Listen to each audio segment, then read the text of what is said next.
ఆంధ్రప్రదేశ్లో సోషల్ మీడియాలో జరుగుతున్న అసత్య ప్రచారాన్ని అరికట్టడానికి కొత్త చట్టం తీసుకుని రావడానికి గ్రూప్ ఆఫ్ మినిస్టర్స్ని వేశారు. ఇప్పుడు ఉన్నటువంటి చట్టాలన్నీ పరిశీలిస్తూ ఉన్నారు. సో త్వరలో ఒక కఠిన చట్టం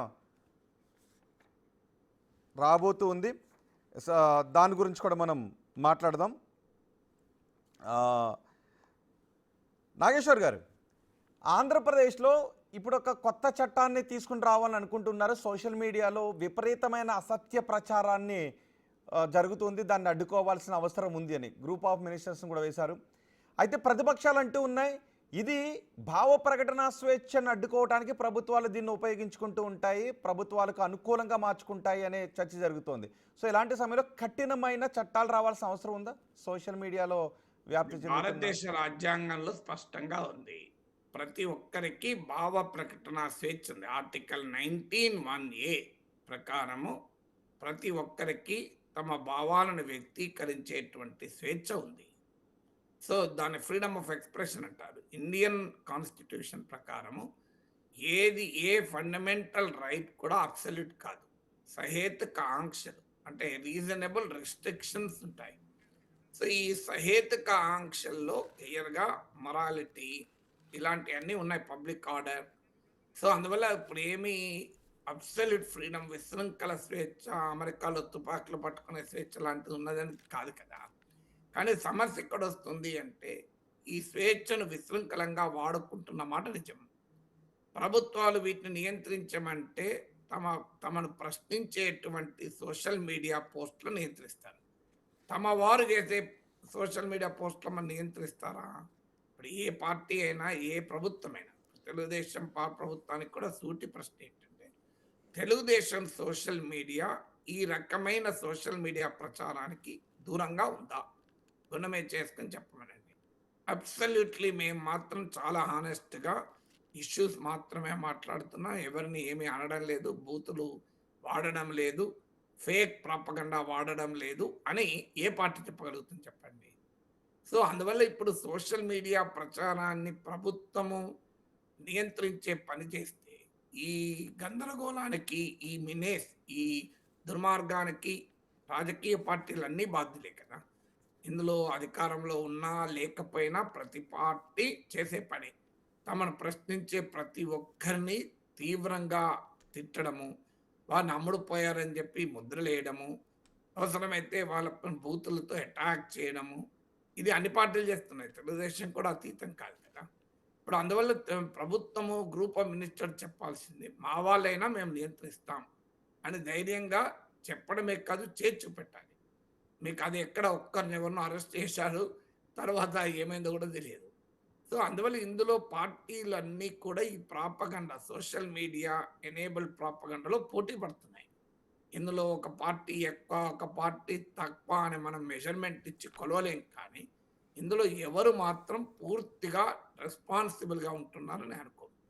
సో అలాంటప్పుడు ప్రభుత్వం నియంత్రించేటువంటి సోషల్ మీడియా పాలసీలో మరి ప్రతిపక్షాన్ని నియంత్రిస్తారా, అధికార పక్షం సోషల్ మీడియా విశృంఖలత్వాన్ని కూడా నియంత్రిస్తారా? ఇది సమాధానం చెప్పాలి. రెండవది, ప్రశ్నించడమే క్రిమినలైజ్ చేస్తున్న పరిస్థితులు ఉన్నారు. The dissent is being criminalize. ఎవరైనా అడిగారనుకోండి, సూపర్ 6 ఏమైంది అని, ఏమైంది అంటే చెప్పాలి, ఏమైంది, ఎలా అమలు అవుతుందని చెప్పాలి, అమలు కాని ఏమైనా ఉంటే మాకు టైం తీసుకుంటాం, అమలు చేస్తామని చెప్పాలి. కానీ తాట తీస్తాం, నాలుక చీరుస్తాం, మీరు జగన్కి అమ్ముడు పోయినావు అని మొదలు పెడతారు. మీరు విశాఖ ఉక్కును ప్రైవేటీకరణ ఆపారని మీరు అంటున్నారు, ఆపారా అని ఎవరైనా అడిగారనుకోండి, వాడి మీద బండ బూతులు తిట్టడం. సో మళ్ళీ తమను సమర్థించేవారు ఏం మాట్లాడినా ఇబ్బంది ఏమీ లేదు. సో ఇప్పుడు ఇక్కడ సమస్య ఎక్కడ వస్తుంది? మరి మీరు ఒకవేళ ప్రభుత్వం నియంత్రించాలనుకుంటే అన్ని రకాల సోషల్ మీడియా విశృంఖలత్వాన్ని నియంత్రించాలి. ఇది మొదటి క్వశ్చన్. రెండవది ఏంటంటే, ఎలా నియంత్రిస్తావు? సోషల్ మీడియాకు ఉండే ఛాలెంజ్ ఏంటంటే, నువ్వు కోట్ల మెసేజెస్, ఇప్పుడు వాట్సాప్లో సందేశాలు పంపుకుంటారు. వాట్సాప్లో ఏదన్నా ఇష్టం వచ్చినట్టు వాట్సాప్ యూనివర్సిటీ అంటారు, దాన్ని అబద్ధాలు చెప్తుంటారు. దీన్ని ఎవరు నియంత్రించాలి? అది ఎండ్ టు ఎండ్ ఎన్క్రిప్షన్ ఉంది. టెక్నాలజికల్గా కూడా ఎంతవరకు సాధ్యం? ఒక ఎంతమందిని నియంత్రిస్తావు? ఇప్పుడు రాజకీయ పార్టీలు బాధ్యతాయుతంగా వ్యవహరిస్తాయని చెప్పినా, కింద జనం అలా ఉంటారన్న గ్యారంటీ ఏంటి? ఇప్పుడు తెలుగుదేశం పార్టీ మనం ఆ ప్రభుత్వంలో ఉన్నాం. మనమైనా మొదలు పెడదాం. బాధ్యతాయుతంగా ఉందాం. మనం ఎట్టి పరిస్థితుల్లో ప్రత్యర్థుల్ని కూడా అసభ్యంగా అనకూడదు. వాళ్ళ ప్రశ్నలకు సమాధానాలు చెప్దాం. ఫ్యాక్ట్స్‌తో సమాచారంతో కౌంటర్ చేద్దాం అని నిర్ణయం తీసుకుంటుంది అనుకుందాం. టీడీపీ సోషల్ మీడియా విభాగాన్ని కంట్రోల్ చేయొచ్చు. కానీ కింద ఉన్న సోషల్ మీడియా టీడీపీ అభిమాన శ్రేణుల్ని ఎవరు కంట్రోల్ చేయాలి? సో, అది ప్రాక్టికల్‌గా జరుగుతుందా? అందువల్ల మరి ఇక్కడ ఇంత విస్తృతమైన, విశాలమైన సోషల్ మీడియాను నియంత్రించడంలో టెక్నాలజికల్‌గా కూడా అంత సులభం కాదు. సో, ఇట్స్ వెరీ ప్రాక్టికల్‌గా ఎక్స్‌ట్రీమ్‌లీ డిఫికల్ట్ థింగ్. సో, ఒకటే ఏం చేయగలుగుతారంటే వాళ్ళకు ఇప్పుడు ట్విట్టర్‌లో ఎవరైనా పోస్తే ట్విట్టర్ అకౌంట్ బ్లాక్ చేయమనొచ్చు. యూట్యూబ్‌లో ఉంటే యూట్యూబ్‌లో డిలీట్ చేయమనొచ్చు. అవి ఆల్రెడీ ప్లాట్‌ఫార్మ్స్ ఇప్పుడు యూట్యూబ్‌లో ఏదైనా ఇష్టమొచ్చిన వీడియో ఉంటే నువ్వు కౌంటర్ చేయొచ్చు. కంప్లెయింట్ కూడా చేయొచ్చు. టేక్ డౌన్ నోటీస్ కూడా ఇవ్వచ్చు. కానీ ప్రాక్టికల్‌గా వచ్చేవరకు ఏమవుతుందంటే ఎంతమందిని చేస్తావు? ఎన్నిటిని చేస్తావు? ఇదొక పెద్ద ఛాలెంజ్‌గా ఉంటుంది. ఇప్పుడు అంటే ఇలాంటి చట్టాల వల్ల రాజకీయ ప్రత్యర్థులే ఎక్కువగా నలిగిపోయే, బలైపోయే అవకాశం ఉంటుందా?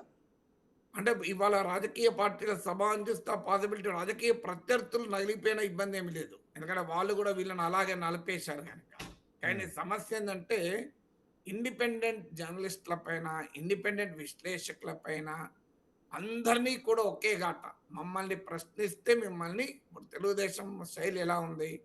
పొరపాటున ఎవరైనా ప్రశ్నిస్తే తీసుకెళ్ళి జగన్ పేటీఎం బ్యాచ్ అనేస్తారు. హ్మ్. సోల్డ్ ఔట్ అని ఒక ముద్రేస్తారు. మరి అదే రాధాకృష్ణ ఏబిఎన్ రాధాకృష్ణ ప్రశ్నిస్తే ఆయన మీద కేసులు పెట్టగలరా?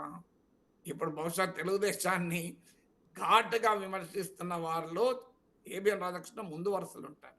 ఈవెన్ ఆ భాష ఇప్పుడు పీ4 గురించి ఆయన వాడిన పబ్లిక్ ప్రైవేట్ పీపుల్ పార్ట్నర్‌షిప్ అని. చంద్రబాబు నాయుడు చాలా పెట్ స్కీమ్. దానిపైన ఆయన వాడిన పదాలు చూస్తే భ్రష్టు పట్టింది, పట్టిస్తున్నారు, దివాలా కోర ఆలోచన, సో పిచ్చి పట్టింది అన్న పదం వాడాడు. సో చంద్రబాబు నాయుడుకు పీ4 పిచ్చి పట్టింది అని. ఈ మాట ఇంకెవరన్నా వేరే వాళ్ళుంటే కేసులు పెట్టరా? మా రాధాకృష్ణనే వాడాడు కదా ఈ పదాలన్నీ. ఎమ్మెల్యేలు దోచుకుంటున్నారు. మంత్రి నారాయణ అక్రమార్కులకు అండగా ఉన్నారు. అసలు కలెక్టర్లు ఎవరు పనిచేస్తలేడు. మంత్రులు ఎవరు పనిచేస్తలేరు. సో ఇదంతా అప్పుల మీద అప్పులు చేస్తున్నాడు చంద్రబాబు. ఇదంతా కూడా ఏబిఎన్ రాధాకృష్ణ విశ్లేషణ కదా! ఇప్పుడు ఆయన పైన కేసుందా? ఆయనను జగన్‌కు సోల్డ్ ఔట్ అని అంటున్నారా? సో, అందువల్ల ఇది కూడా సెలెక్టివ్ అటాక్. అందరిపైన ఒకే రకంగా ఉండదు. అందువల్ల ఇప్పుడు వైసీపీ వాళ్ళని, టీడీపీ వాళ్ళు ఏమనంటే నేను సీరియస్‌గా తీసుకోను. ఎందుకంటే వాళ్ళు అధికారంలో ఉన్నప్పుడు ఇలాగే బిహేవ్ చేశారు కదా! వాళ్ళేమి డిఫరెంట్‌గా లేరు కదా! వాళ్ళేం సత్య హరిశ్చంద్రుల్లాగా, శ్రీరామచంద్రుల్లాగా ఉండి ఇప్పుడు మమ్మల్ని ఇలా బాధిస్తున్నారు ఏంటి అంటే సమస్య. వాళ్ళు రావణాసురుల్లాగా వాళ్ళు కూడా ఇతర రకాలుగానే వ్యవహరించారు కదా అప్పుడు. సో, ఇప్పుడు హ్మ్. వీళ్ళు వ్యవహరిస్తున్నారు. తేడా ఏంటి? అలా రావణాసురుడిని ఎందుకంటున్నా అంటే, సో, మొట్టమొదటి ట్రోలింగ్ అప్పుడు సీతమ్మ తల్లిని అశోకవనంలో ప్రత్యేకంగా రాక్షసులను నియమించి ఆమెను సాడిస్టిక్ వేధింపులు చేశారు. సో, హ్మ్. ఇదేమి కొత్త కాదు. మన టెక్నాలజీ ఏమైందంటే దాన్ని పెంచేసింది. అందువల్ల ఇందులో ఎవరు తక్కువ తిన్నారన్నది సమస్య. మీలో మీలో తప్పు చేయని వాడు రాయి వేయండి అని ఒక సినిమా పాటను చూడండి. సో, అందువల్ల ప్రభుత్వాలు ఎప్పుడు అవకాశం ఇచ్చినా తమను ప్రశ్నించే గొంతుకల్ని నొక్కివేయాలనే చూస్తారు. తనను ప్రశ్నించే వారిని డీలెజిటిమైజ్ చేయాలి. హ్మ్. వాళ్ళను ఏదో ఒక రూపంలో వాళ్ళకున్న వాళ్ళకున్న పేరు ప్రఖ్యాతులను నాశనం చేయాలి.